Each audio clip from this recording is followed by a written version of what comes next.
가족분들은 휴가를 떠나신 모양이더군요. 다들 정말 행복해 보였어요. 옆집 아주머니의 몇 마디 말에 모든 것이 마침내 이해가 되었다.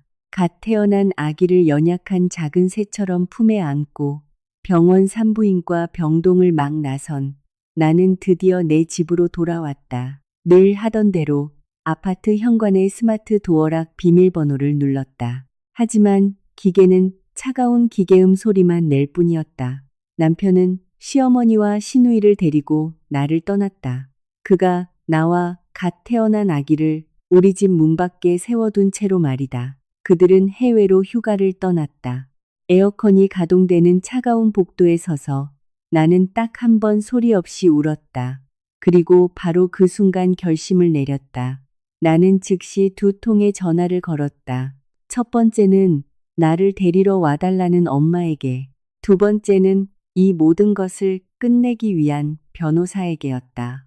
일주일 후 남편과 그의 가족은 유럽 명품 매장에서 산 브랜드 물건들로 가득 찬 쇼핑백을 잔뜩 들고 웃으며 아주 즐거운 기분으로 돌아왔다. 하지만 그들을 맞이한 것은 완전히 다른 자물쇠가 설치된 우리 아파트 문이었다. 누구세요? 남의 집 앞에서 소란 피우지 마세요.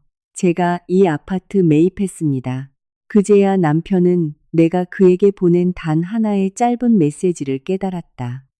우리의 이야기는 이제 시작된다. 서울의 한 대형 병원 로비에서 서연은 아기를 품에 꼭 안고 자동 유리문을 지났다. 4월의 선선한 서울 바람이 아기 담요 끝을 살짝 들어 올렸다. 서연은 재빨리 담요를 다시 여며주고 아이의 얼굴을 들여다보았다. 집에 가자, 아가. 아빠가 널 얼마나 보고 싶어 하실까. 서연은 택시 뒷자리에 타면서 아기에게 속삭였다. 창밖으로 강남의 우뚝 솟은 고급 아파트 단지를 바라보자 따뜻한 미소가 자연스럽게 그녀의 얼굴에 번졌다. 택시는 중앙 로비에 멈췄다. 서연은 아기를 안고 내려 엘리베이터를 탔다. 12층에 도착하여 문 앞에 서서 비밀번호를 눌렀다. 차가운 기계 오류음이 3번 울리고 뒤이어 빨간 불이 깜빡였다. 서연의 손가락이 굳었다. 잠깐, 내가 잘못 눌렀나? 그녀는 혼잣말을 했다. 천천히. 그리고 조심스럽게 숫자를 다시 입력했다. 똑같은 오류음이 조용한 복도에 울려 퍼졌다. 당황한 그녀는 3번째로 시도했지만 문은 굳게 닫혀 있었다. 서연은 미간을 찌푸렸다. 민혁 씨가 비밀번호를 바꿨나? 그녀는 속삭이며 남은 한 손으로 가방에서 스마트폰을 꺼내 남편에게 전화를 걸었다. 전화는 울리지도 않고 바로 자동 응답기로 연결되었다. 고객님께서 전화를 받을 수 없어. 서연은 전화를 끊고 몇 번이고 다시 걸었지만 똑같은 기계음만 들릴 뿐이었다. 입술을 깨물며 그녀는 5, 6, 7번을 걸었다. 아무것도 변하지 않았다. 품에 안긴 아기가 칭얼거리며 울기 시작했다. 서연은 아기를 달래기 위해 등을 토닥였다. 고개를 숙여 발로 현관 매트를 밀어보니 약간 튀어나온 부분이 느껴졌다. 매트 아래에는 그녀가 전에 본 적 없는 갓 복제된 차가운 금속 열쇠가 놓여 있었다. 이게 뭐지? 서연은 손바닥에 열쇠를 놓고 쳐다보았다. 그들이 사는 동안 물리적인 열쇠를 사용한 적은 한 번도 없었다. 스마트 도어락이었기 때문이다. 이제 비밀번호는 바뀌었고 쓸모없는 낯선 열쇠가 남아 있었다. 그녀의 손이 떨리기 시작했다. 그녀는 복도 구석에 열쇠를 던지고 휴대폰을 꺼내 시어머니인 박 여사에게 전화를 걸었다. 연결음이 울렸다. 바로 그때 이웃집 문이 열리고 옆집 아주머니가 밖을 내다보았다. 어머, 서연 씨, 아기 데리고 퇴원했구나. 아주머니가 밝게 인사하며 밖으로 나왔다. 서연은 억지로 예의 바른 미소를 지으며 고개를 끄덕였다. 네, 아주머니. 그런데 비밀번호가 안 맞네요. 혹시 제 남편 못 보셨어요? 아주머니의 눈이 동그래졌다. 어머, 서연 씨 몰랐어? 민혁 씨 어제 시어머니랑 시누이랑 같이 떠났잖아. 큰 캐리어들 끌고. 아까 공항 가려고 카카오 택시 SUV 부르던데. 서연의 얼굴이 돌처럼 굳었다. 가족 여행 가나 봐. 아주머니는 상황을 전혀 눈치채지 못한 채 덧붙였다. 다들 웃고 떠들면서 아주 즐거워 보이던데. 바로 그때 서연은 전화기 너머로 시어머니의 목소리를 들었다. 여보세요. 서연은 아주머니에게 예의 바르게 고개를 끄덕이고 몸을 돌려 휴대폰을 귀에 댔다. 어머님, 저 서연이에요. 지금 아파트 문 앞인데 비밀번호가 바뀌어서 못 들어가고 있어요. 민혁 씨한테도 연락이 안 돼요. 잠시 침묵이 흘렀다. 그러다 박 여사는 느리고 경멸적인 투로 말했다. 아, 비밀번호. 난 몰라. 민혁이한테 물어봐. 그래서 어머님께 전화드린 거예요. 연락이 안 닿아서요. 지금 어디 계세요? 나 지금 바쁘다. 민혁이가 나중에 전화할 거야. 끊는다. 뚝. 박 여사는 일방적으로 전화를 끊었다. 서연은 천천히 귀에서 휴대폰을 내리고 복도 벽에 기댔다. 아기가 다시 울기 시작했다. 서연은 굳게 닫힌 자기 집문을 멍하니 바라보았다. 바뀐 비밀번호, 꺼진 남편의 휴대폰, 그리고 즐겁게 캐리어를 끌고 떠난 시댁 식구들. 서연의 눈에 서서히 눈물이 고였다. 가족 여행, 나만 쏙 빼놓고. 그녀의 목소리가 갈라졌다. 복도 형광등 불빛이 그녀와 아기에게 차가운 빛을 던졌다. 소매로 눈물을 닦으며 서연은 떨리는 손가락으로 휴대폰을 들어 엄마에게 전화를 걸었다. 엄마, 나 서연이야. 어머, 우리 딸, 무슨 일이야? 병원에서 퇴원했니? 엄마 아빠가 데리러 갈까? 엄마, 나 좀 데리러 와줘. 집에 못 들어가. 민혁 씨가 열쇠를 바꾸고 나 없이 가족 여행을 갔어. 전화도 안 받아. 그녀는 전화기 저편에서 엄마가 깊은 숨을 들이쉬는 소리를 들었다. 움직이지 말고 있어. 엄마 아빠가 금방 갈게. 서연은 전화를 끊고 벽에서 미끄러져 복도 카펫 바닥에 주저앉았다. 엄마의 체온을 느낀 아기는 마침내 울음을 그치고 잠이 들었다. 작은 주먹이 꽉 쥐어져 있었다. 서연은 그 작은 주먹을 보며 턱을 굳게 다물었다. 20분 후 엘리베이터 문이 열리고 서연의 부모님이 서둘러 나왔다. 딸이 복도 바닥에 앉아 있는 것을 보고 엄마는 달려와 그녀를 꼭 껴안았다. 오, 내 딸. 얼마나 무서웠을까. 서연의 아버지는 굳게 닫힌 문을 날카롭게 쳐다보고 고개를 저었다. 집에 가자. 여긴 네가 있을 곳이 아니야. 그는 서연이 일어서는 것을 도왔다. 엘리베이터 문이 닫히기 전 서연은 뒤를 돌아 굳게 닫힌 문을 향해 마지막으로 날카로운 시선을 던졌다. 그날 밤 분당에 있는 부모님 집의 어린 시절 침실에서 서연은 잠든 아기 옆에 어둠 속에 누워 있었다. 휴대폰, 화면, 불빛이 그녀의 얼굴을 비췄다. 검색창에 그녀는 한 단어 입력했다. 이혼 전문 변호사, 재산 분할, 양육권, 부부 공동 재산 횡령. 그녀의 눈이 어둠 속에서 차갑게 빛났다. 그녀는 유명한 가사 전문 로펌의 번호를 저장하고 화면을 껐다. 방 안에서는 아기의 부드럽고 규칙적인 숨소리만이 들렸다.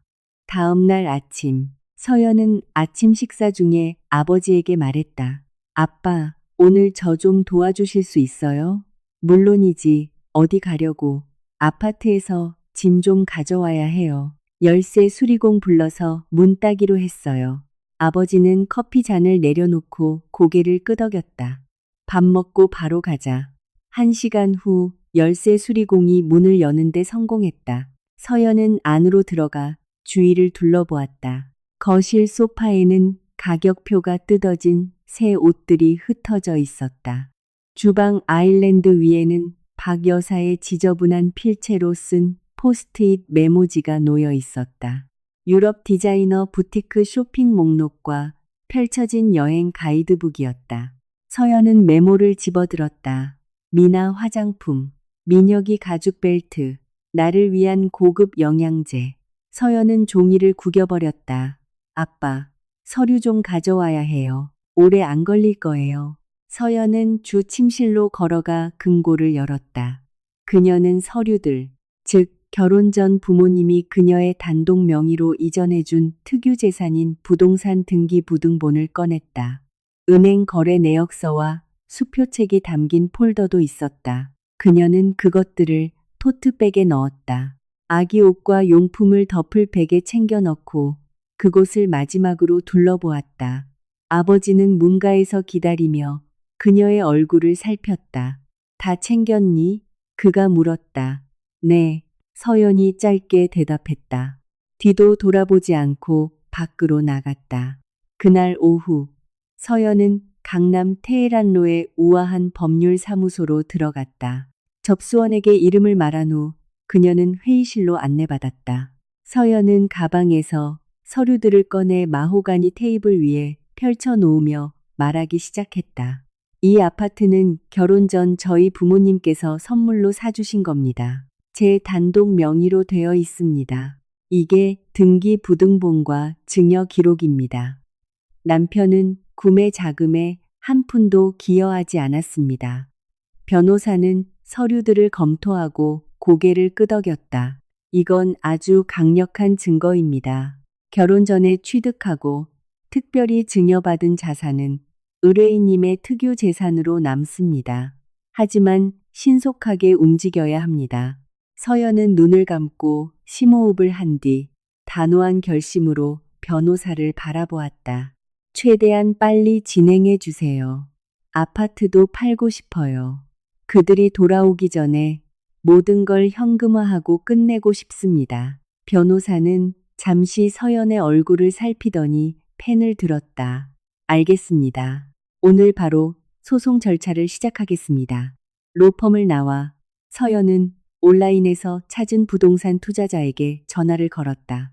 그녀의 눈은 완전히 마르다. 더 이상 흘릴 눈물도 남아있지 않았다. 이틀 후 투자자에게서 전화가 왔다. 서연 씨, 현금 일시불로 매수하겠다는 제안이 있습니다.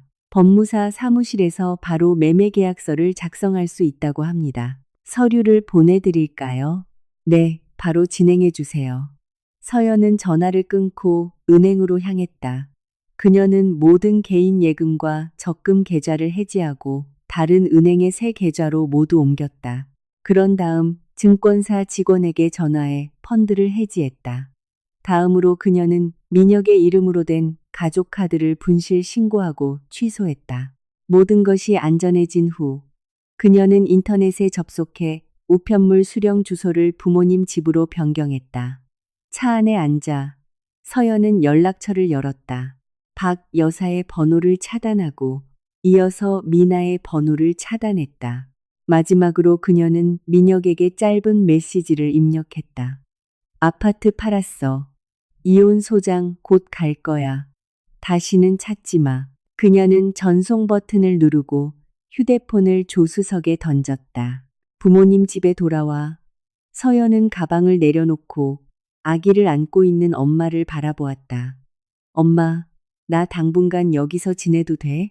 엄마는 아기를 흔들며 딸의 눈을 바라보았다. 그게 무슨 소리니? 여긴 내 집이야. 어디 갈 데가 있다고. 저녁 다 됐으니 씻고 와. 거실에서 아버지가 신문을 내리며 부드럽게 말했다. 아빠는 그냥 네가 집에 와서 기쁘다. 서연은 고개를 숙여 입술을 세게 깨물었다. 눈물이 떨어지기 전에 그녀는 고개를 들어 잠든 아기의 얼굴을 바라보며 부드러운 뺨에 입을 맞추고 속삭였다. 엄마가 널 지켜줄게. 인천국제공항 국제선 도착 터미널의 자동문이 열리자 민혁은 선글라스를 이마 위로 밀어 올리고 거대한 캐리어를 밀었다. 그의 뒤로는 명품 부티크 쇼핑백을 잔뜩 든 박 여사가 걸어왔다. 그의 여동생 미나는 셀카를 찍고 휴대폰을 보며 웃느라 바빴다. 와, 역시 휴가만 한 게 없다니까. 엄마? 민혁이 몸을 풀며 박 여사를 돌아보았다. 당연하지. 가족 여행이 최고야. 서연이는 병원에서 푹 쉬었을 테니 괜찮을 거야. 박 여사는 쇼핑백 위치를 조정하며 대수롭지 않게 덧붙였다. 미나는 화면에서 눈을 떼지 않고 끼어들었다. 오빠, 나 이 새 가방 약혼자한테 자랑해야 한단 말이야. 그러니까 빨리 카카오 택시 SUV나 부르자. 셋은 고급 SUV에 올라타 가죽 시트에 기대어 창밖으로 스쳐 지나가는 서울의 불빛을 바라보았다. 박 여사는 활짝 웃으며 휴가 사진들을 넘겨보았다. 아파트 지하 주차장에 도착하여 민혁은 지정된 주차 공간으로 캐리어를 밀고 갔다. 그의 발걸음이 갑자기 멈췄다. 그의 자리에 그가 전에 본 적 없는 번쩍이는 검은색 수입차가 주차되어 있었다. 누가 내 자리에 주차한 거야? 민혁은 미간을 찌푸리며 번호판을 확인했다. 박 여사가 뒤에서 다가왔다. 경비실에 전화해. 누가 잘못 주차했겠지. 일단 올라가서 이 짐들부터 놓자. 민혁은 짜증스럽게 고개를 저으며 엘리베이터 버튼을 눌렀다. 12층에 도착하자 셋은 문 앞에 섰다. 민혁은 캐리어를 내려놓고 손을 뻗어 새 비밀번호를 입력하려 했다. 하지만 그의 손가락이 허공에서 멈췄다. 스마트 도어락이 달랐다. 그가 설치한 것이 아니었다. 완전히 다른 고급 모델이었다. 이게 뭐야? 민혁은 중얼거리며 그대로 비밀번호를 입력해 보았다. 거친 비프음이 그를 거부했다. 그는 이전 비밀번호를 시도했다. 다시 빨간불이 들어왔다. 오빠, 왜 문 안 열어? 미나가 뒤에서 투덜거렸다. 박 여사는 민혁을 밀치고 앞으로 나와 문을 날카롭게 쳐다보았다. 틀림없이 걔 짓이야. 서연이, 우리가 없는 동안 열쇠를 바꿨어. 감히. 박 여사는 단단한 나무 문을 주먹으로 두드리기 시작했다. 서연아, 서연아, 이 문 열어. 당장 열어. 그녀의 비명이 조용한 복도를 따라 울려 퍼졌다. 미나는 귀를 막고 뒤로 물러섰다. 민혁은 엄마의 팔을 잡았다. 엄마, 진정해. 이웃들 듣겠어. 진정. 이게 누구 집인데. 감히 열쇠를 받고. 박 여사는 민혁의 손을 뿌리치고 다시 문을 두드렸다. 갑자기 문이 안에서 열렸다. 낯선 남자가 서 있었다. 그는 건장한 체격의 중년 남자로 티셔츠 차림으로 날카롭게 미간을 찌푸린 채 그들을 쳐다보고 있었다. 당신들은 누군데 왜 내 문을 두드리는 거요? 박 여사는 남자를 위아래로 훑어보며 소리쳤다. 당신 문? 여긴 내 아들 집이야. 당신이 뭔데 감히 안에 있어? 남자는 가슴 앞에 팔짱을 끼고 문 옆을 가리켰다. 새로운 제세 명패가 붙어 있었다. 그들 중 누구도 모르는 이름이 적혀 있었다. 이건 제 소유입니다. 일주일 전에 매매 계약서에 서명하고 이사 왔소. 등기부 등본이라도 보여드릴까요? 남자의 목소리는 차분했지만 위협적이었다. 민혁의 얼굴에서 핏기가 사라졌다. 잠깐만요. 무슨 말씀이세요? 이 아파트는 제 이름으로 되어 있는데요. 아니요. 등기부등본 확인 결과 깨끗했고 현금 매매는 완전히 합법적이었습니다. 지금 당장 제 복도에서 나가지 않으면 무단 침입 혐의로 경찰을 부르겠소. 남자는 휴대폰을 꺼냈다. 당황한 민혁은 주머니를 뒤져 자신의 휴대폰을 꺼냈다. 그가 전원을 켜자 수많은 알림 속에서 서연이 보낸 짧은 메시지 하나가 화면에 나타났다. 아파트 팔았어. 이혼 소장 곧 갈 거야. 다시는 찾지 마. 휴대폰이 민혁의 손에서 미끄러져 바닥에 쨍그랑 소리를 내며 떨어졌다. 화면에 금이 갔다. 그는 주울 생각조차 하지 않았다. 그의 입술은 떨렸지만 아무 말도 나오지 않았다. 집을 팔았다고? 박 여사는 바닥에서 휴대폰을 낚아채 화면을 읽었다. 그녀의 얼굴이 새빨개졌다가 종이처럼 창백해졌다. 무릎에 힘이 풀리며 그녀는 복도 바닥에 주저앉았다. 미친년. 남편 집을 팔아? 그게 인간이야? 박 여사는 카펫을 치며 통곡하기 시작했다. 미나는 극도의 공포에 질려 오빠와 엄마를 바라보며 뒤로 물러섰다. 오빠, 이거 진짜야? 그럼 우리 이제 어떡해? 민혁은 대답하지 않았다. 그는 벽에 힘없이 기대어 천천히 바닥으로 주저앉았다. 건물 경비원이 소란을 듣고 올라왔다. 아수라장을 보고 그는 경찰을 불렀다. 얼마 지나지 않아 관할 파출소 경찰관 2명이 엘리베이터에서 내렸다. 귀하가 이 부동산의 합법적인 소유주가 아님을 확인했습니다. 즉시 이 장소를 비워주셔야 합니다. 경찰관이 민혁에게 단호하게 말했다. 박 여사는 경찰관의 바지 끝을 잡고 흐느꼈다. 거짓말이에요. 경찰 아저씨. 이건 우리 아들 집이에요. 며느리가 우리한테서 훔쳐갔다고요. 걔 도둑이에요. 아주머니. 소유권이 합법적으로 이전되었습니다. 여기서 저희가 할 수 있는 건 아무것도 없습니다. 민사 분쟁은 법원에서 해결하셔야 합니다. 이제 놓으시죠. 아니면 서로 끌고 가겠습니다. 경찰관은 박 여사의 손을 강제로 떼어냈다. 민혁은 죽은 듯 텅 빈 눈으로 서 있다가 캐리어 손잡이를 잡았다. 가방은 값비싼 명품으로 가득했지만 그들 셋은 더 이상 돌아갈 집이 없었다. 어두운 도시의 거리에서 그들 셋은 캐리어를 든 채 추위에 떨며 서 있었다.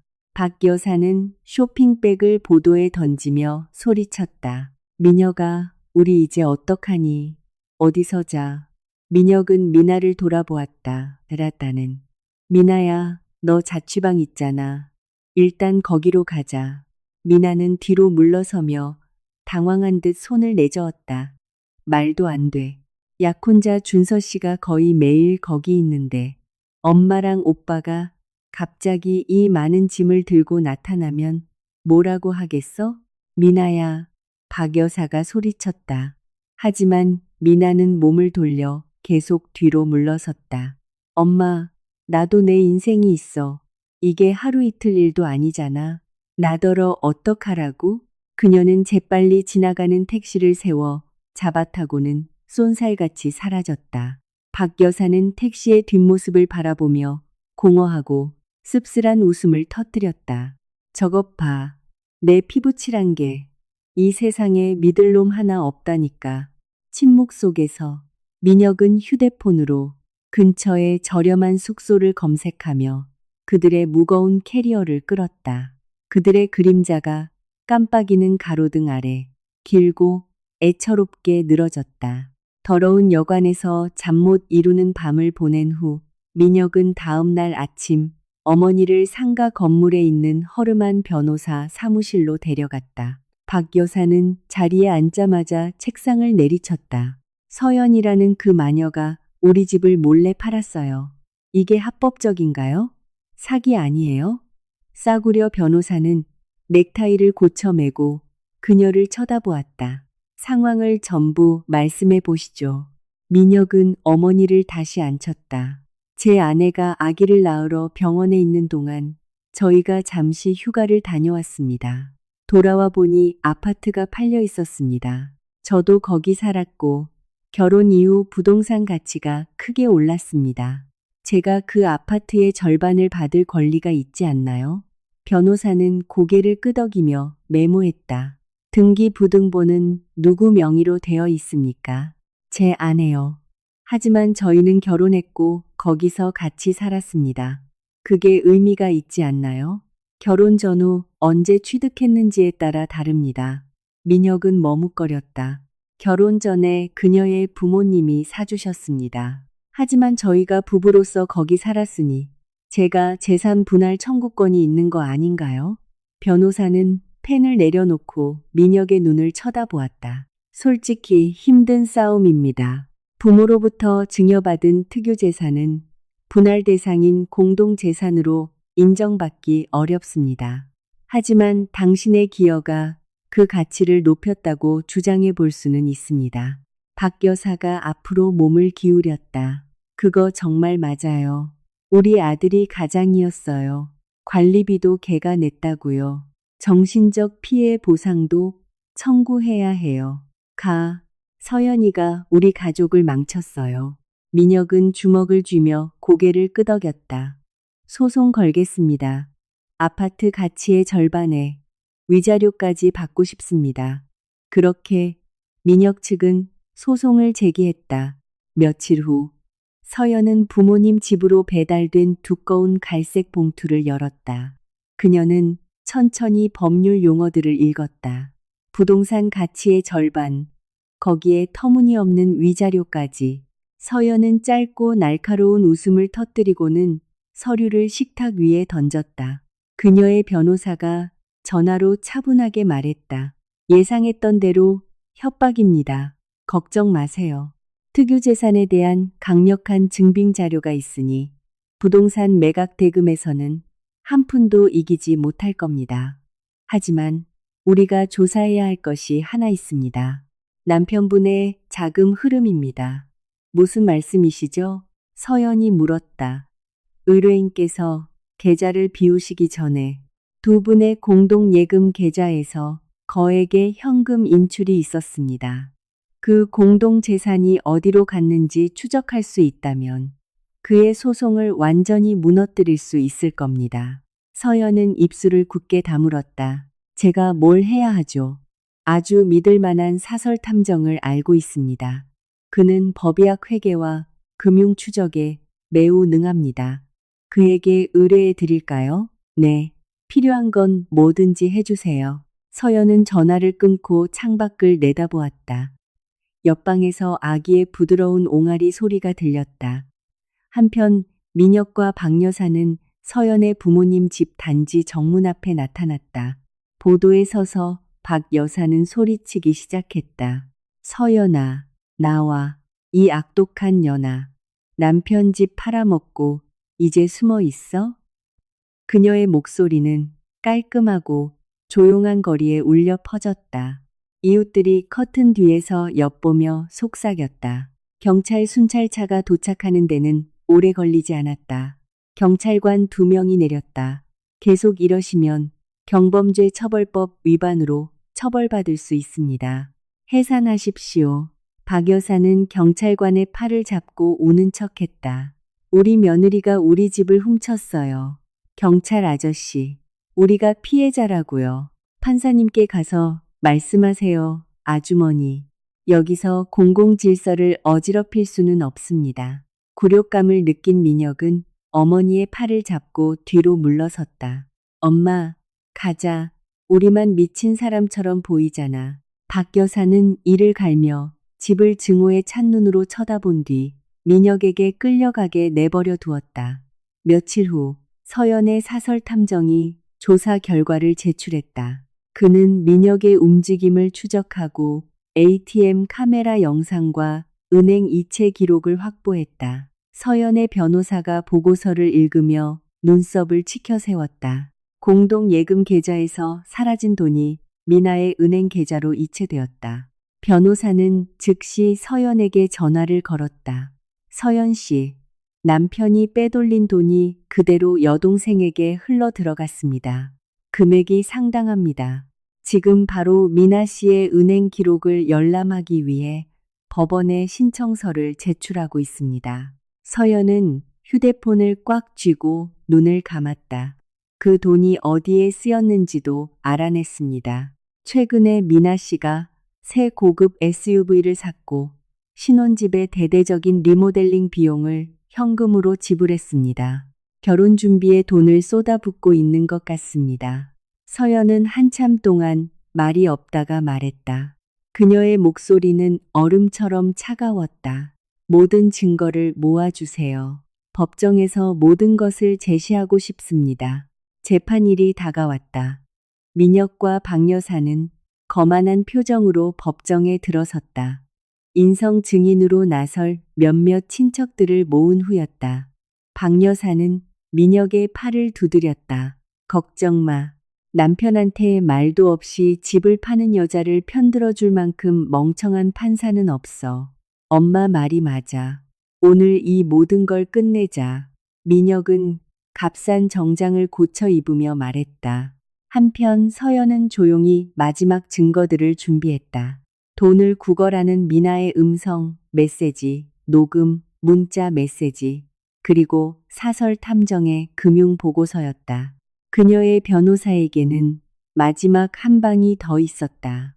미나 씨의 약혼자를 증인으로 소환했습니다. 판사는 그것을 허락했다. 서연은 그저 고개를 끄덕일 뿐이었다. 법정에서 민혁은 서연을 날카롭게 쏘아보았다. 서연은 시선을 피하지 않았다. 그녀는 민혁을 꿰뚫어 보듯 똑바로 쳐다보았다. 모두가 자리에 앉자 민혁의 변호사가 먼저 일어섰다. 존경하는 재판장님, 피고 강서연은 남편과 시어머니를 속이고 그들의 주 거주지를 동의 없이 매각했습니다. 이는 명백한 사기 사건이며 그녀는 이 가정 파탄에 대한 전적인 책임을 져야 합니다. 다음으로 박 여사가 증인석에 앉아 마른 눈을 휴지로 훔쳤다. 처음부터 서연이는 제 아들 재산만 노렸습니다. 아주 물질적인 애예요. 집안일도 할 줄 모르고 돈만 펑펑 쓸 줄 알았죠. 재판장님은 저희가 얼마나 큰 고통을 겪었는지 모르실 겁니다. 방청석에 있던 몇몇 친척들이 동의하며 고개를 끄덕였다. 서연의 변호사가 일어섰다. 존경하는 재판장님. 문제의 부동산은 결혼 전 피고 강서연의 부모님 자금으로 전액 구매되었으며 등기부 등본은 그녀의 단독 명의로 되어 있습니다. 이는 특유 재산입니다. 그는 서기에게 서류들을 제출했다. 이것이 이체 증명과 소유권 등기부 등본입니다. 원고 이민혁은 그 자산 가치에 한 푼도 기여하지 않았습니다. 법정은 조용해졌다. 그러자 서연의 변호사가 두 번째 서류 뭉치를 꺼냈다. 게다가 존경하는 재판장님, 저희는 원고 이민혁이 동생 이민아의 계좌로 수천만 원을 이체하여 부부 공동재산을 횡령했다는 명백한 증거를 가지고 있습니다. 청중들 사이에서 놀라움의 소리가 퍼져나갔다. 민혁의 얼굴에서 핏기가 가셨고 박 여사는 입을 벌린 채 아들을 쳐다보았다. 판사가 안경 너머로 민혁을 내려다보았다. 원고 이민혁, 이 은행 이체에 대해 설명해 보시겠습니까? 민혁은 더듬거리며 일어섰다. 저는 그냥 동생 사업 자금으로 빌려준 겁니다. 갚겠다고 약속했어요. 차용증이나 상환 계약서가 있습니까? 민혁은 입술을 깨물고 고개를 숙였다. 그는 아무것도 없었다. 서연의 변호사는 프로젝터에 몇 장의 확대된 사진을 띄웠다. 이민아 씨는 이 공동재산 자금을 이용해 고급 SUV를 구매하고 집을 전면 리모델링했습니다. 이것은 사업 대출이 아닙니다. 그녀의 호화로운 결혼 준비 비용을 대기 위한 검은 돈입니다. 방 안의 모든 사람들이 뒷줄 의자에 움츠리고 있는 미나를 쳐다보았다. 바로 그때 서연의 핵심 증인인 미나의 약혼자 준서가 법정으로 들어섰다. 증인석에 앉기 전 준서는 미나와 눈이 마주쳤다. 미나는 눈물이 글썽한 눈으로 그를 바라보며 애원하듯 고개를 저었다. 준서는 혐오스러운 표정으로 턱을 굳게 다물고 증인석에 섰다. 박준서 씨, 서연의 변호사가 시작했다. 이민아 씨가 결혼과 집 리모델링 자금 출처에 대해 뭐라고 말했습니까? 그녀는 돌아가신 할머니로부터 받은 유산이라고 말했습니다. 그녀가 정말로 유산을 받았습니까? 아닙니다.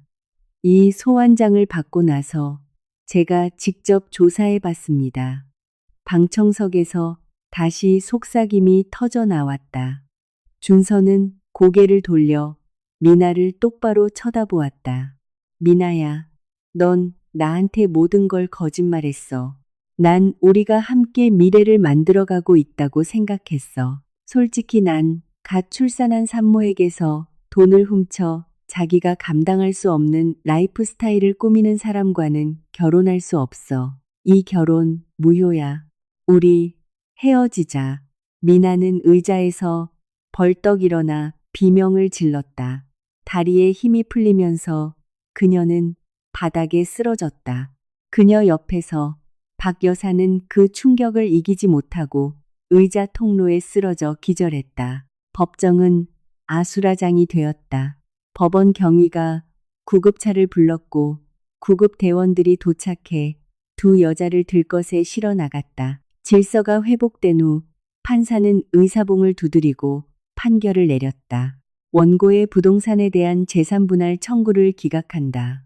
해당 부동산은 법적으로 피고 강서연의 단독 소유인 특유 재산으로 인정된다. 또한 원고 이민혁의 극심한 공동재산 횡령 사실과 갓 출산한 아내와 아기를 유기한 사실을 고려하여 피고 강서연의 이혼 청구를 인용하고 완전한 양육권을 부여하며 원고 이민혁에게 횡령한 자금 전액과 법률 비용을 반환하라고 명령한다. 민혁은 의자 등받이를 잡고 완전한 패배감에 고개를 숙였다. 서연은 변호사 옆에 조용히 앉아 있었다. 그녀의 두 손은 무릎 위에 단정히 모아져 있었다. 그녀의 얼굴에는 기쁨도 분노도 없었다. 오직 잔혹한 전쟁에서 막 살아남은 사람의 조용한 피로감만이 있었다. 법원 건물을 나서며 서연은 하늘을 올려다보았다. 승리는 공허하게 느껴졌다. 이상한 공허함이 그녀를 덮쳤다. 며칠 후 그녀의 변호사는 민혁이 서연이 증인을 매수했다고 주장하며 항소했다는 전화를 했다. 그건 절망적이고 불가능한 주장입니다. 그는 질 겁니다. 변호사가 그녀를 안심시켰다. 하지만 경고해야 할 것이 있습니다. 민혁 씨가 페이스북과 트위터에 당신에 대한 악의적인 거짓말을 올리고 있습니다. 당신이 돈만 밝히는 여자라고 주장하면서요. 별도로 명예훼손 소송을 제기할 수 있습니다. 서연은 휴대폰을 꽉 쥐었다. 끝이 없네요. 알아서 처리해 주세요. 그녀는 속삭였다. 전화를 끊고 그녀는 아기 방으로 들어가 잠든 아기 옆에 누워 천장을 바라보았다. 그녀가 이겼음에도 불구하고 보이지 않는 무게가 여전히 그녀의 어깨를 짓누르고 있었다. 매일 밤 그녀는 악몽에 시달렸다. 아이를 보며 억지로 미소를 짓는 것조차 힘든 날도 있었다. 어느 날 오후 부모님 집 창고에서 상자들을 정리하던 중 서연은 낡고 해진 낡은 가죽 포트폴리오를 발견했다. 그녀는 그것을 꺼내 지퍼를 열었다. 안에는 산업 디자인을 전공하던 대학 시절의 스케치북과 디자인 포트폴리오가 들어 있었다. 그녀는 시멘트 바닥에 앉아 한 장 한 장 페이지를 넘겼다. 한 스케치 구석에서 그녀는 몇 년 전 자신에게 쓴 메모를 발견했다. 서연아, 넌 훌륭한 디자이너가 될 거야. 그녀의 손가락이 바랜 흑연 자국을 더듬었다. 마치 잊혀진 과거에서 그녀를 부르는 목소리 같았다. 서연은 스케치북을 가슴에 안고 그곳에 오랫동안 앉아 있었다. 다음 날 서연은 아기를 유모차에 태우고 집을 나섰다. 그녀는 목적 없이 도심을 걷다가 코엑스 COEX 앞에 섰다. 입구 위에는 커다란 현수막이 걸려 있었다. 서울국제임신출산 육아용품 박람회. 서연은 멈춰 섰다. 거의 본능적으로 토트백에 손을 넣어가지고 온 낡은 스케치북을 만졌다. 왜 그것을 챙겼는지는 몰랐지만 그녀는 유모차를 밀고 박람회장 문을 통과했다. 거대한 전시홀 안에는 수백 개의 부스가 화려한 할로겐 조명 아래 다채로운 첨단 아기 용품을 전시하고 있었다. 서연은 천천히 통로를 따라 걸었다. 그녀는 아기띠를 시험해보고 젖병을 확인하고 비싼 유모차의 서스펜션을 연구했다. 갑자기 그녀는 가방에서 스케치북을 꺼내 펜을 찾기 위해 뒤적였다. 그녀는 구석에 끼워진 크레용 옆에서 펜을 발견했다. 벤치에 앉아 빈 페이지를 펼치고 빠르게 스케치를 시작했다. 그녀는 시중에 아기띠의 구조적 약점을 기록하고 완전히 새로운 인체 공학적 디자인을 구상했다. 그녀가 그림에 깊이 몰두하고 있을 때 누군가 그녀의 어깨를 부드럽게 두드렸다. 서연아, 너 맞니? 서연은 고개를 들어 잘 차려입은 키 큰 남자가 그녀를 향해 미소 짓는 것을 보았다. 나야, 진우. 대학 때 산업 디자인 동기. 서연의 눈이 커졌다. 진우 씨, 와, 정말 오랜만이네요. 여기서 뭐 하세요? 진우는 유모차를 보고 따뜻하게 미소 지었다. 와, 아기가 있네. 이제 엄마가 됐구나. 서연은 예의 바른 미소를 지으며 아기 담요를 정리했다. 네, 당신은요? 그냥 들렀어. 진우는 가슴에 달린 참가자 명찰을 가리켰다. 몇 년 전에 유아용품 회사를 시작했어. 저기 메인 홀에 우리 부스가 있어. 그는 크고 우아한 전시 공간을 가리켰다. 서연은 놀라서 그를 쳐다보았다. 당신이 회사 대표예요? 응. 차고에서 작게 시작했는데 여기까지 왔네. 잠깐만. 지금 뭐 그리는 거야? 진우의 시선이 그녀의 무릎에 펼쳐진 스케치북에 꽂혔다. 서연은 재빨리 닫으려고 했다. 아, 아무것도 아니에요. 그냥 낙서예요. 잠깐, 좀 보자. 진우는 허락을 기다리지 않았다. 그는 부드럽게 서연의 손을 멈추고 페이지들을 들여다보았다. 그의 눈이 서연의 정교한 스케치들을 훑었다. 혁신적인 하중 분산 스트랩이 달린 아기띠, 조절 가능한 수유 쿠션, 그리고 유모차용 모듈식 수납 공간 추가. 그는 천천히 고개를 끄덕였다. 이거 방금 그린 거예요? 서연은 고개를 끄덕였다. 이 아기띠 콘셉트, 허리 하중을 이렇게 간단하게 분산시키는 방식이라니. 이런 건 본 적이 없어요. 당신 여전히 천재구나, 서연아. 서연의 눈에 눈물이 글썽였다.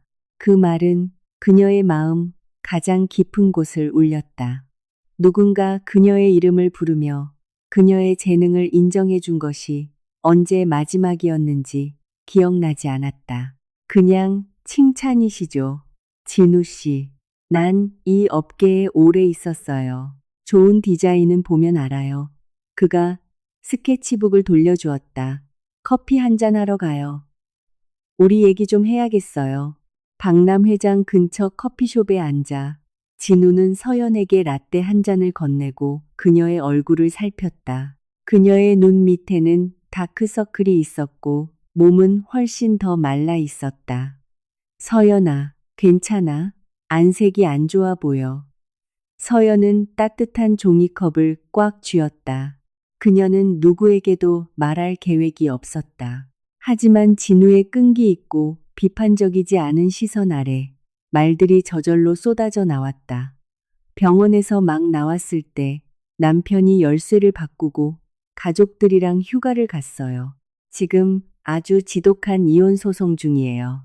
진우는 커피를 내려놓고 얼굴이 굳어졌다. 아파트는 제 거라서 팔았는데 이제 그가 법원 판결에 항소하고 인터넷에 제 험담을 하고 있어요.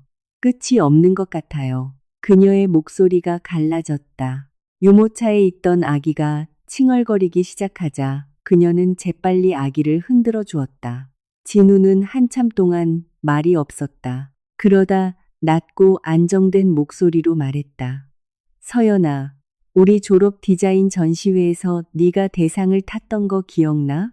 서연이 고개를 들었다.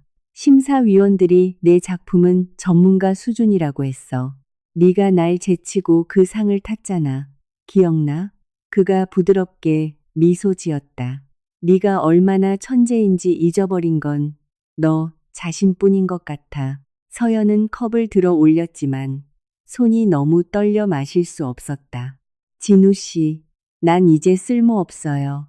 제 일과는 분유 타기, 법률 서류 읽기, 그리고 공황 발작 겪기뿐이에요. 그게 다예요.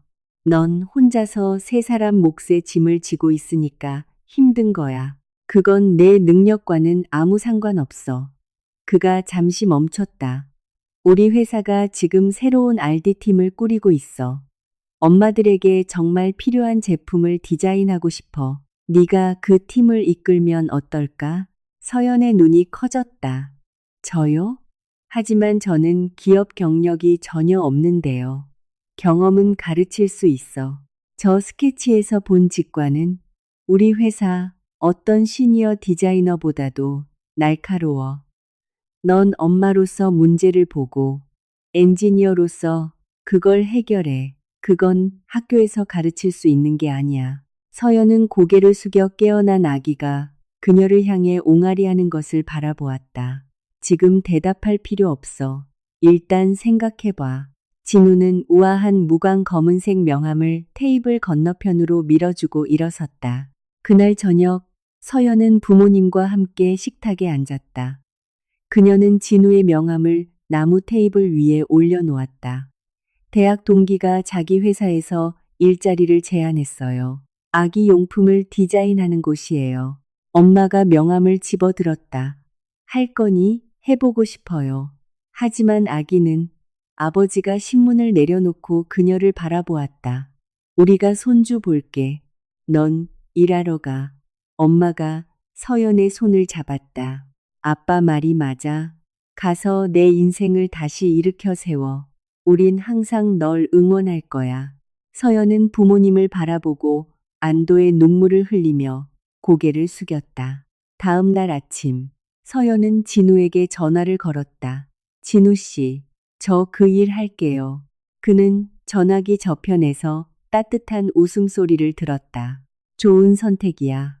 내일 사무실에서 보자. 서연은 전화를 끊고 스케치북을 펼쳤다. 새로운 빈 페이지에 그녀는 첫 번째 날카로운 선을 그었다. 손이 약간 떨렸지만 그녀는 멈추지 않았다. 첫 주 동안 서연은 임원진에게 자신의 아기띠 콘셉트를 발표했다.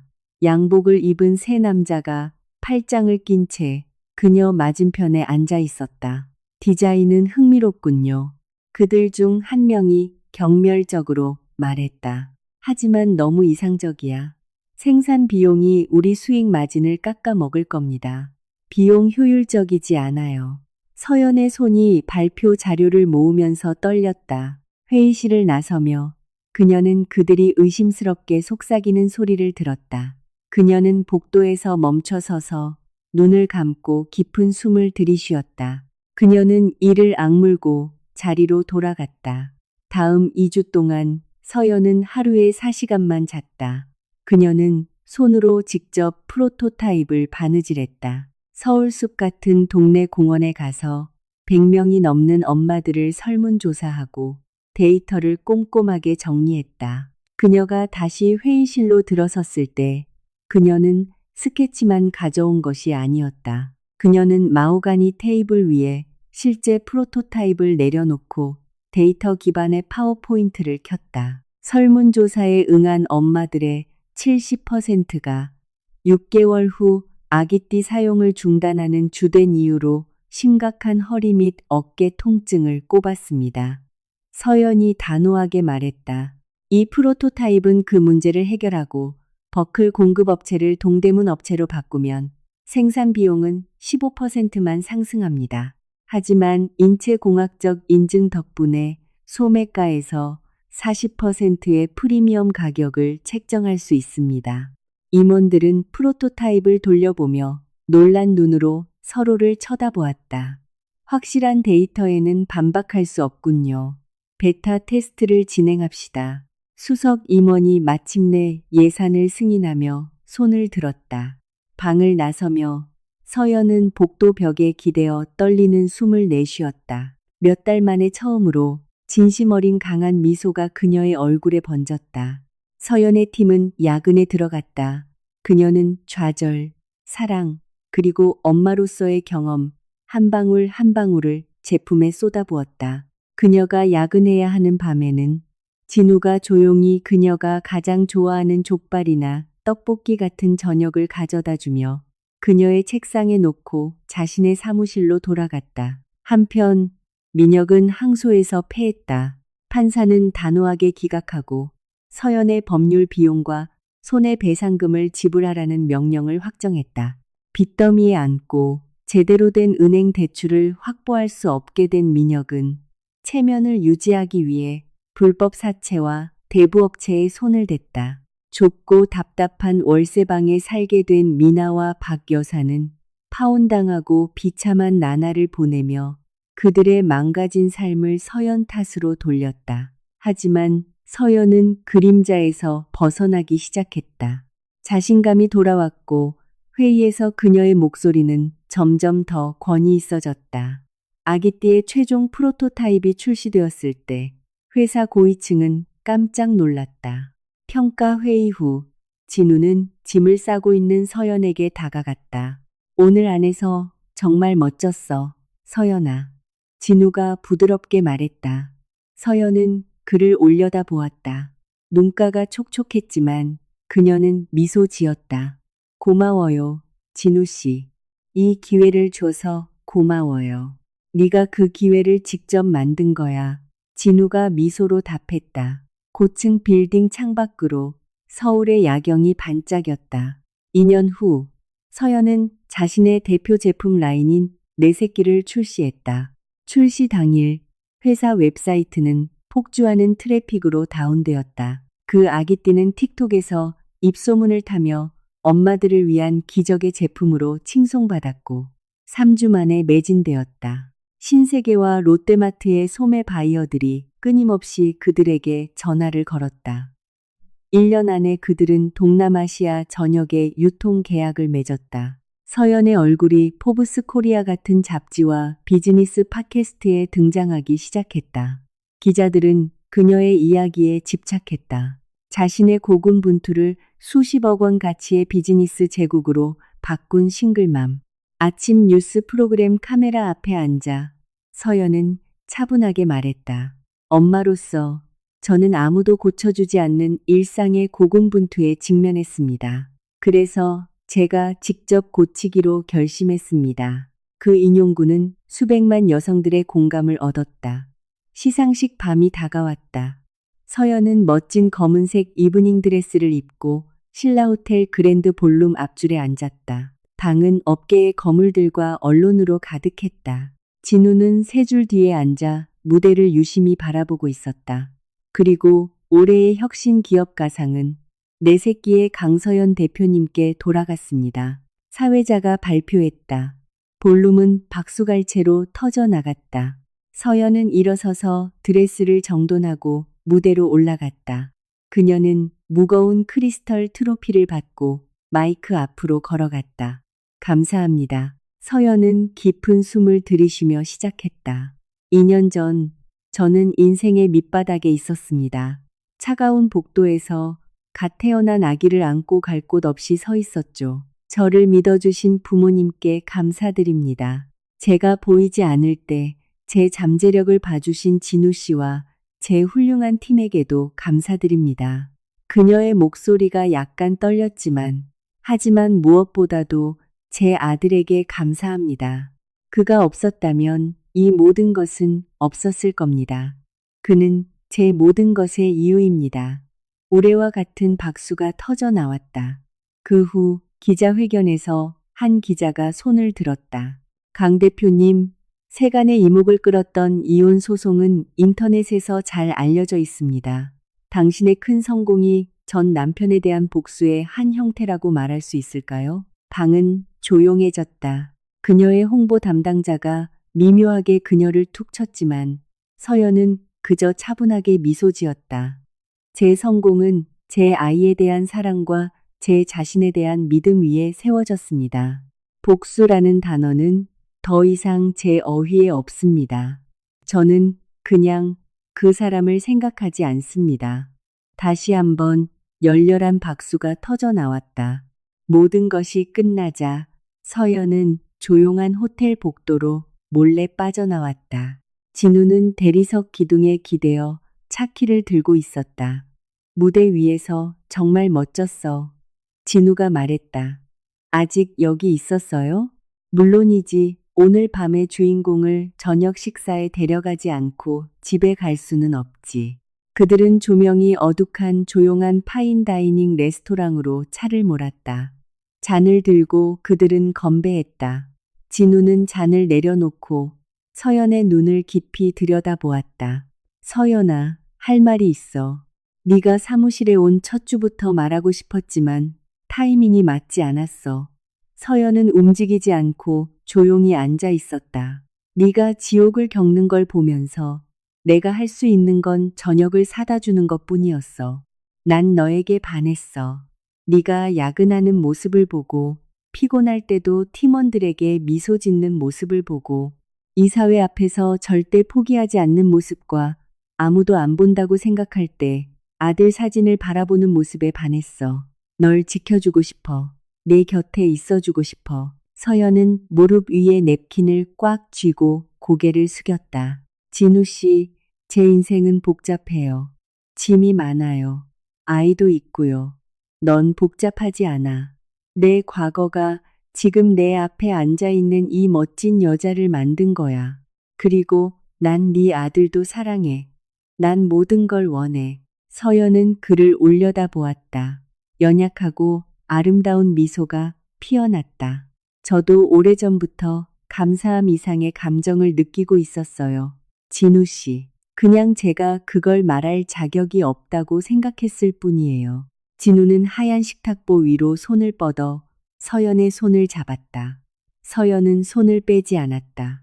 몇 달 후 화창한 주말에 서연은 어린 아들을 데리고 공원으로 갔다. 막 말을 배우기 시작한 아이는 그녀의 손을 잡고 즐겁게 아장아장 걸었다. 엄마, 큰 나무. 응, 아가, 정말 큰 나무네. 가서 보자. 그들은 공원 벤치에 앉았다. 서연은 주스 한 갑과 약간의 과자를 꺼냈다. 그리고 아들의 뺨에서 부스러기를 닦아주며 웃었다. 근처 전자제품 가게의 텔레비전에서 그녀의 수상 소감이 재방송되고 있었다. 도시의 다른 한 구석, 어둡고 더러운 여관방에서 민혁은 금이 간 TV 화면을 쳐다보았다. 카메라는 빛나고 성공한 서연의 얼굴을 클로즈업했다. 민혁은 이를 갈았다. 턱이 팽팽하게 당겨졌다. 그의 옆에서 박 여사는 TV 리모컨을 낚아채 거칠게 전원 버튼을 눌렀다. 꺼. 저 꼴 보기 싫어. 저렇게 완벽한 척하는 거 못 참겠어. 박 여사는 리모컨을 벽에 던지고 얼룩진 매트리스 위에 드러누웠다. 그녀의 피부는 병적인 누런빛이었고 가슴을 움켜쥔 손이 심하게 떨렸다. 민혁은 그저 벗겨지는 천장을 멍하니 바라볼 뿐이었다. 몇 주 후 진우는 서연과 그녀의 아들을 일요일 점심 식사에 자신의 부모님 집으로 초대했다. 진우의 어머니가 문을 열었을 때 그녀는 아이를 힐끗 보고 약간 미간을 찌푸렸다. 진우야, 착해 보이긴 한데 애가 딸려 있잖니. 정말 준비된 거니? 그녀가 현관에서 속삭였다. 엄마, 그 아이는 제가 사랑하는 여자의 일부예요. 이제 제 가족이기도 하고요. 진우가 단호하게 대답했다. 식탁에서 서연은 예의 바르고 우아하게 행동했다. 초대해 주셔서 정말 감사합니다, 어머님. 음식이 정말 맛있어요. 아이는 감자조림을 가리켰다. 맛있어요. 할머니. 그 순진한 한마디가 진우 어머니의 마음을 녹였다. 저녁 식사 후 그녀는 서연을 옆으로 불러 손을 잡았다. 서연아, 너 정말 많은 일을 겪었구나. 진우한테 다 들었어. 필요한 거 있으면 언제든 이모한테 전화하렴. 알았지? 그녀는 아이를 안고 이마에 입을 맞췄다. 서연은 입술을 깨물고 눈물을 참으며 환하게 미소 지었다. 감사합니다. 진우는 문지방에서 지켜보며 조용히 미소 지었다. 그해 봄, 진우는 청혼했다. 그는 아들의 도움을 받았다. 아이는 뒤뜰에서 서연에게 아장아장 걸어가 작은 데이지 꽃다발을 들고 있었다. 리본에는 반짝이는 다이아몬드 반지가 묶여 있었다. 서연이 고개를 들었을 때 진우는 한쪽 무릎을 꿇고 있었다. 서연아, 우리 가족이 되자. 서연은 흐느끼며 힘차게 고개를 끄덕이고 손을 내밀었다. 진우가 그녀의 손가락에 반지를 끼워주자 아이는 진우의 목에 팔을 둘렀다. 아빠, 그가 처음으로 그렇게 불렀다. 진우의 눈이 붉어졌고 그는 아이를 꼭 껴안았다. 아름다운 야외 결혼식 3개월 후 그들의 새집 거실에는 액자에 담긴 가족 사진이 자랑스럽게 걸려 있었다. 그러나 행복은 종종 연약하다. 어느 날 오후 아이가 어린이집에서 기운 없이 돌아왔다. 밤이 되자 체온이 40도까지 치솟았다. 진우 씨, 열이 안 내려. 응급실 가야 해. 서연이 소리쳤다. 진우는 사무실에서 급히 집으로 달려왔다. 서울의 한 아동 전문병원 응급실 분류실에서 아이가 경련을 일으키기 시작했다. 발작. 서연은 바닥에 쓰러져 그의 이름을 외쳤다. 그를 안정시킨 후 응급실 의사가 어두운 얼굴로 나왔다. 경련은 멈췄지만 MRI와 뇌척수의 검사를 해야 합니다. 신경학적으로 문제가 있습니다. 서연은 의사의 가운을 붙잡았다. 제 아기 살 수 있을까요? 의사는 확답을 줄 수 없었다. 며칠은 고통스러운 검사로 가득 찬 일주일로 변했다. 서연은 병상 옆을 지키며 잠을 자지 않았다. 진우는 거의 그곳에 살다시피 하며 전국의 다양한 전문의에게 절박한 전화를 걸기 위해 복도로 나갔다. 마침내 한 소아신경과 전문의가 그들에게 진단을 내렸다. 뇌에 매우 드문 기형이 있어 경련을 일으킨다는 것이었다. 수술이 유일한 선택지이지만 매우 위험합니다. 이 특정 미세 수술을 할 자격이 있는 외과 의사는 전 세계에 3명 정도밖에 없을 겁니다. 의사가 설명했다. 서연은 무릎을 꿇었다. 진우가 그녀를 붙잡아 지탱했다. 그들을 찾으세요. 진우가 의사에게 말했다. 비용이 얼마가 들든 그들이 어디에 있든 우리는 갈 겁니다. 어두운 병실에 앉아 서연은 아들의 힘없는 손을 잡았다. 엄마가 널 구해줄게. 엄마가 약속할게. 소식이 퍼졌다. 며칠 후 민혁이 갑자기 병원 로비에 나타났다. 그는 초췌하고 절박해 보였다. 서연이 커피를 사러 나왔을 때 그는 무릎을 꿇었다. 서연아, 무슨 일 있었는지 들었어. 제발 용서해줘. 내 아들을 보게 해줘. 서연은 영원한 얼음장 같은 눈으로 그를 쳐다보았다. 그는 내 아들이 아니야. 가. 서연아, 내가 아버지야. 수술비 내는 거 돕고 싶어. 뭐든지 할게. 넌 사채업자들에게 수억 원의 빚이 있잖아. 내 피 묻은 더러운 돈을 내 아들 근처에 가져오지 마. 서연이 차갑게 말하며 몸을 돌렸다. 민혁은 매일 나타나 로비에서 서성거렸다. 얼마 지나지 않아 경찰이 도착해 그를 체포했다. 그는 아들의 의료 비극을 이용해 도박 빚을 갚기 위해 우리가 함께 같은 크라우드 펀딩 사이트에 가짜 기부 페이지를 만든 것이 발각되었다. 서연은 그 소식을 들었을 때 눈도 깜빡하지 않았다. 한편 진우는 기적을 만들어냈다. 그는 여러 병원과 밤새도록 화상 통화를 했다. 서연아, 찾았어. 진우가 어느 날 아침 말했다. 피곤했지만 활기에 차 있었다. 유럽 최고의 소아신경외과 의사야. 다음 주에 컨퍼런스에서 싱가포르로 돌아올 예정인데 기꺼이 여기로 와주겠대. 일주일, 서연은 모니터를 쳐다보았다. 그때까지 버틸 수 있을까? 버텨야 해. 수술 비용은 보험을 적용해도 천문학적이었다. 진우는 조용히 회사 주식의 대부분을 현금화했다. 서연의 직원들과 그들을 팔로우하던 수천 명의 엄마들이 소식을 듣자 대규모 기금 모금 캠페인이 자발적으로 폭발했다.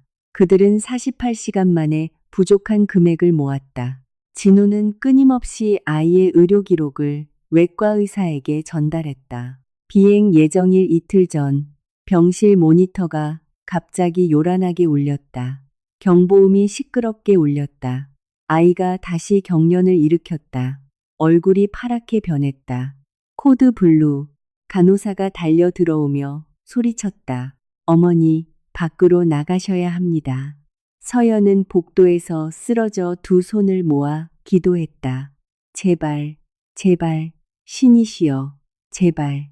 진우가 도착해 바닥을 미끄러지듯 달려와 그녀를 꼭 껴안았다. 갑자기 엘리베이터 문이 띵 소리를 내며 열렸다. 은발의 남자가 의료용 배낭을 메고 서둘러 나왔다. 그 외과 의사입니다. 수술실 준비하세요. 그가 당직 의사에게 소리쳤다. 지금 바로 들어갑니다. 그들이 아이를 복도를 따라 밀고 갈 때 서연은 침대 옆에서 달렸다. 아이의 눈이 잠시 깜빡이며 열렸다. 엄마, 엄마 여기 있어. 아가, 잠깐 낮잠 자고 일어나면 엄마가 제일 먼저 보일 거야. 수술실에 무거운 문이 닫혔다. 서연은 벽에 주저앉았다. 빨간 수술 중 표시등이 켜졌다. 그 불빛은 고통스러운 10시간 동안 계속 켜져 있었다. 마침내 불이 꺼졌을 때 서연, 진우, 그리고 그녀의 부모님 모두 숨을 죽이고 서 있었다. 외과 의사가 걸어 나와 수술 모자를 벗었다. 그는 지쳐 보였지만 미소 짓고 있었다. 수술은 매우 성공적이었습니다. 기형을 제거했습니다. 고비는 넘겼습니다. 서연은 가슴 찢어지는 울음을 터뜨리고 진우의 가슴에 얼굴을 묻었다.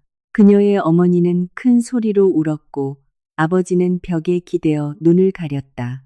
5일 후 아이는 중환자실에서 옮겨졌다. 서연이 작은 손을 쥐자 그의 눈이 천천히 열렸다. 엄마, 엄마 여기 있어. 정말 잘했어. 우리 용감한 아들. 일주일 후 서연은 변호사로부터 전달된 편지를 받았다. 그것은 구치소에서 보낸 민혁의 편지였다. 그는 자신의 작은 생명보험금 수령인을 아들에게 변경했다.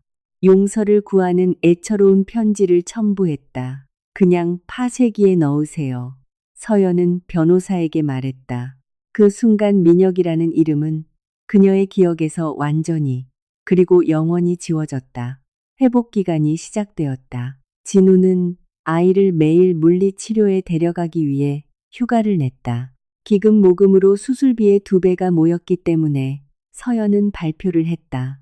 저소득 가정을 위한 소아신경외과 수술을 지원하기 위해 내 새끼 재단을 출범합니다. 이 조치는 그녀의 회사를 사랑받는 국민 브랜드로 확고히 자리매김하게 했다. 서연이 마침내 회사 본사로 돌아왔을 때 전 직원이 로비에서 박수, 풍선, 케이크로 그녀를 놀라게 했다. 돌아오신 것을 환영합니다, 대표님. 몇 달 후 재활센터에서 아이는 부드러운 매트 끝에 섰다. 엄마한테 와. 서연이 두 팔을 벌리고 무릎을 꿇었다. 아이는 한 걸음을 내디뎠다. 하나, 둘, 셋. 다리가 떨렸지만 넘어지지 않았다. 넷, 다섯. 그는 웃으며 거의 서연의 품으로 뛰어들었다. 엄마. 진우가 뒤에서 환호했다. 그날 밤 서연은 맥북을 열었다.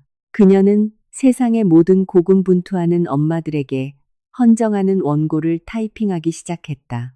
그녀는 자신의 모든 여정을 페이지에 쏟아부었다. 아이가 유치원에 처음 가는 날, 서연은 그의 오른손을 잡았고 진우는 왼손을 잡았다. 그들은 학교 정문으로 걸어갔다. 나 이제 다 컸어. 아이가 외쳤다. 진우는 그의 작은 배낭을 고쳐주고 머리에 입을 맞췄다. 몇 달 후 학교 운동회 날, 아이는 50m 달리기에 참가했다. 트랙 중간에 신발이 벗겨져 잔디밭으로 굴렀다. 진우는 즉시 운동장으로 달려가기 시작했지만 아이는 바로 다시 일어섰다. 나 괜찮아. 아빠. 아직 뛸 수 있어. 그게 바로 우리 아들이지. 파이팅! 진우가 소리쳤다. 아이는 경주에서 이기지 못했지만 결승선을 통과했을 때 그는 곧장 서연의 품으로 달려갔다. 한때 병상에서 죽어가던 바로 그 아이가 햇살 가득한 운동장을 가로질러 달리는 모습을 보는 것은 어떤 금메달보다 훨씬 더 큰 선물이었다. 학교에서 집으로 돌아오는 길, 그들은 신호등에 멈췄다. 서연은 창밖을 내다보다가 허름하고 기름진 길과 식당의 뒷골목을 보았다. 뒤집힌 플라스틱 상자에 앉아 호스로 기름때 낀 냄비를 문지르고 있는 사람은 박 여사였다. 거만하고 잔인했던 여자는 사라졌다. 그녀는 그저 망가지고 지친 늙은 여자일 뿐이었다. 괜찮아, 자기? 진우가 서연이 뚫어지게 쳐다보는 것을 알아채고 물었다. 응, 아무것도 아니야. 집에 가자. 신호가 녹색으로 바뀌고 그들은 차를 몰았다. 서연은 아무것도 느끼지 못했다. 분노도 연민도 오직 무관심뿐이었다. 며칠 후 그녀의 전 사설 탐정으로부터 이메일이 왔다. 그것은 지역 뉴스 기사 링크였다. 신원 미상의 남성, 공원에서 숨진 채 발견, 사채업자 폭력 희생자로 추정. 이름이 없어도 서연은 그것이 민혁이라는 것을 알았다. 그녀는 이메일을 가상 휴지통으로 끌어다 비웠다. 그녀 삶의 그 부분은 이제 공식적으로 죽고 묻혔다. 그날 밤 서연, 진우, 그리고 그들의 아들은 송도의 잔디가 깔린 빈 대지 위에 서 있었다. 그들은 짓고 있는 꿈의 집의 건축 청사진을 보고 있었다. 거실은 이쪽이고 진우가 가리켰다. 그리고 아이들 방은 동쪽 동에 있어서 아침 햇살을 받을 수 있어. 저기 내 방이다. 아이가 빙글빙글 돌며 소리쳤다. 그리고 동생 방도 그들의 웃음소리가 탁 트인 공간을 가로질러 울려 퍼졌다. 해가 지기 시작할 때 서연은 진우에게 기댔다. 오늘 책 원고 다 썼어요. 그녀가 진우에게 말했다. 정말? 그거 대단하다. 인세 100%를 어린이 병동에 기부할 거예요. 진우는 서연의 허리에 팔을 둘렀다.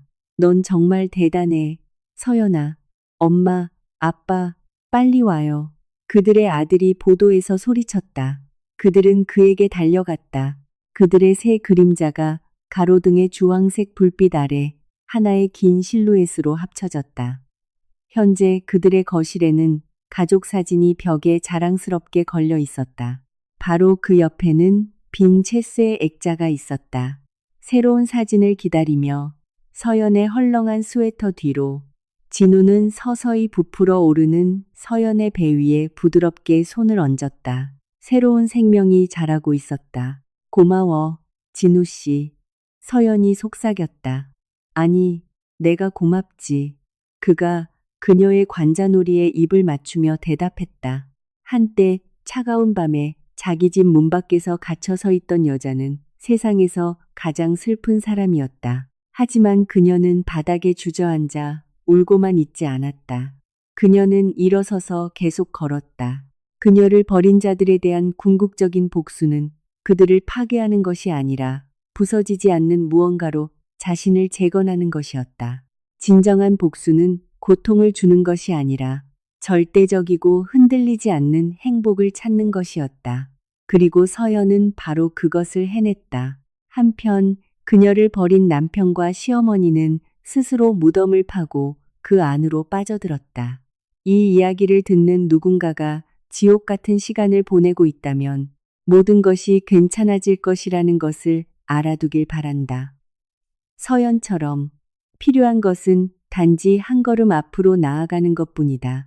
그리고 그 한 걸음이 완전히 새로운 삶의 시작이다. 들어주셔서 감사합니다.